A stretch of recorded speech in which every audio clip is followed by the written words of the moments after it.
Hi everyone. Hope you can hear me all right. My name is Terence, and yes, I've been supporting, and I guess I've been around in this public journey as Audrey was sharing, 2009 onwards, um, and I was one of the first few volunteers for the first Arts NMP, Audrey. Um, and then after that, I went on the journey as well. Some of you might know me as the guy who did chestnuts back then.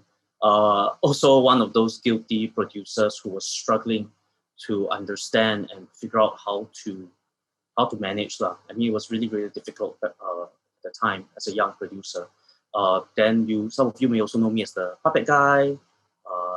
I've got some screens to show, just for fun. Yeah, go. Yeah, so some of you might know me as the puppet guy. Some of you might know me as the Pulau Ubin guy.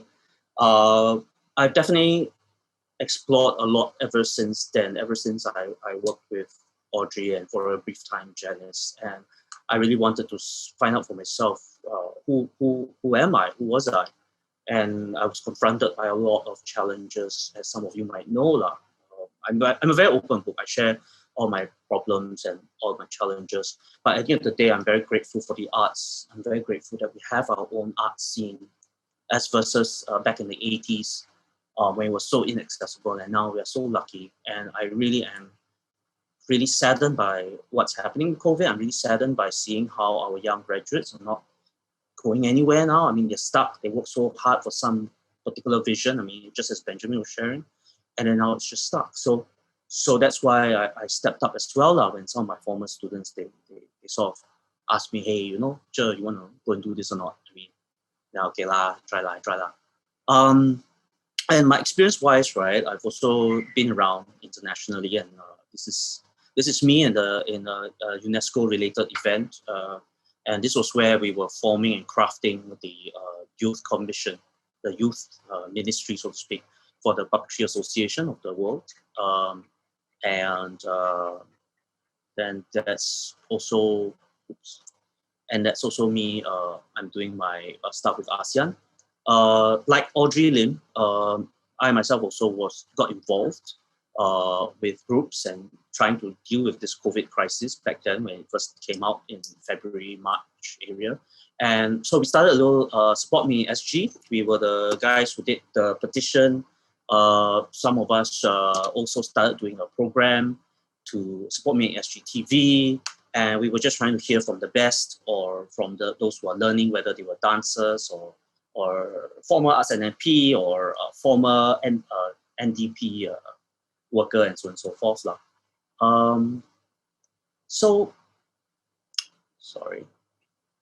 So basically, I mean, at the end of the day, what I want to say is that we definitely need a lot more connection than before. And the work that we did, we really discovered that artists have lost so much.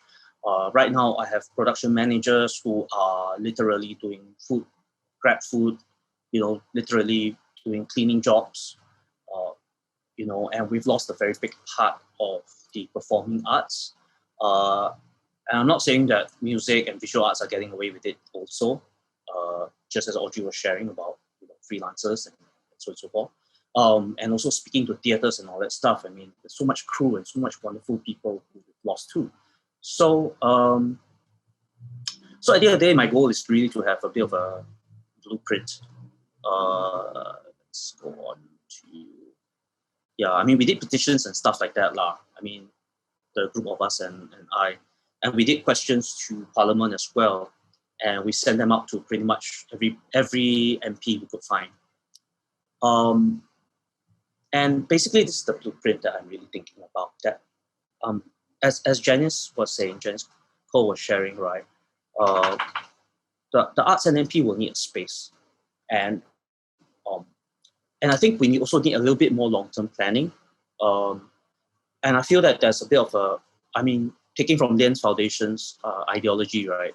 First starts relief lah. I mean, that's the first thing that we do within the next 1-2 years.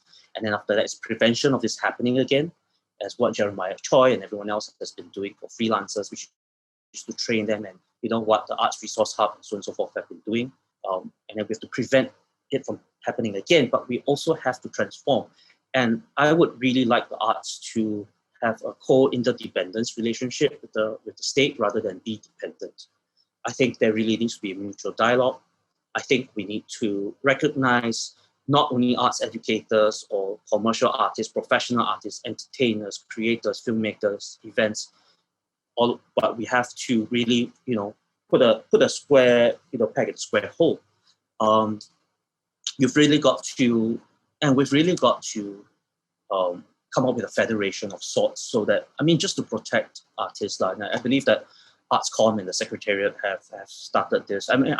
It's really quite sad that this has been going on for a long time, and there was arts engagement, and then there's ArtsCom, and we're still yet to pull this off. But I hope that with a 5-year vision rather than just a 2.5-year vision, I'm hoping we can do that.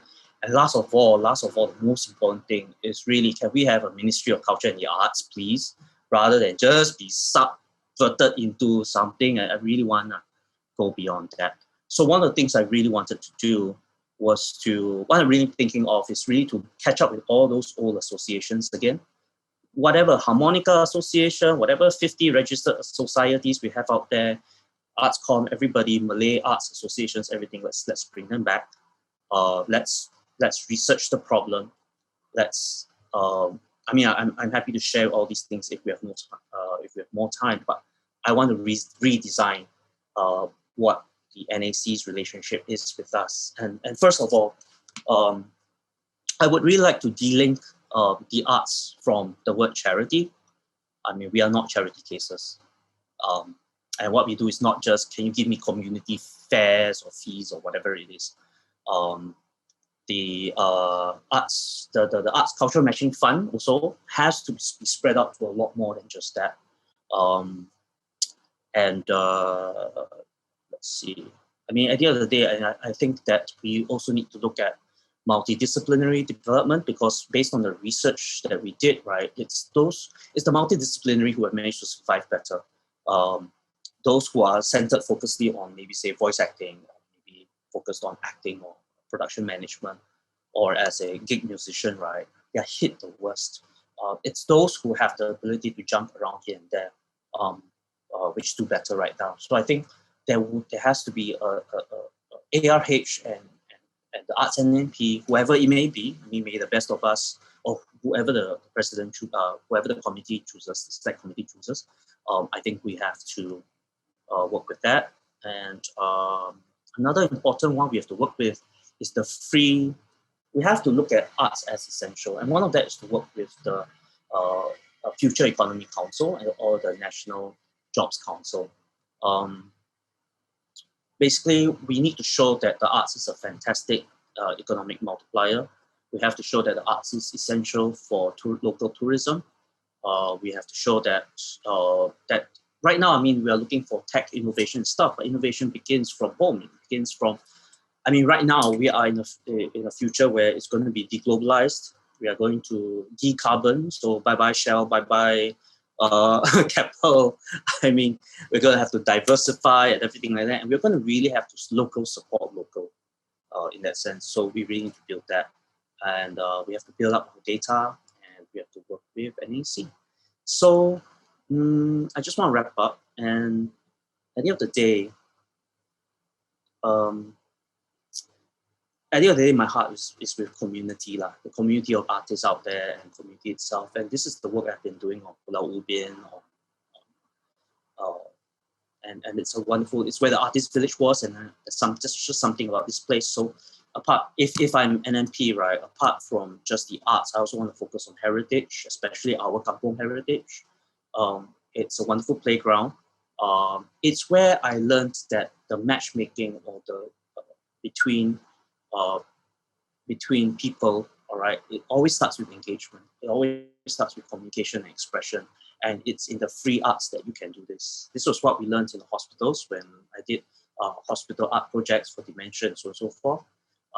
This is what I learned when I'm working with the students community, when I'm doing street art at Macpherson, or teaching the Temasek Poly students about the world. And at the end of the day, I really want to de-emphasize on digitization. Not that we don't digitize, but we have to recognize that there are pros and cons of digitization, and that we do, there's nothing like being together. All right. Thanks, everyone.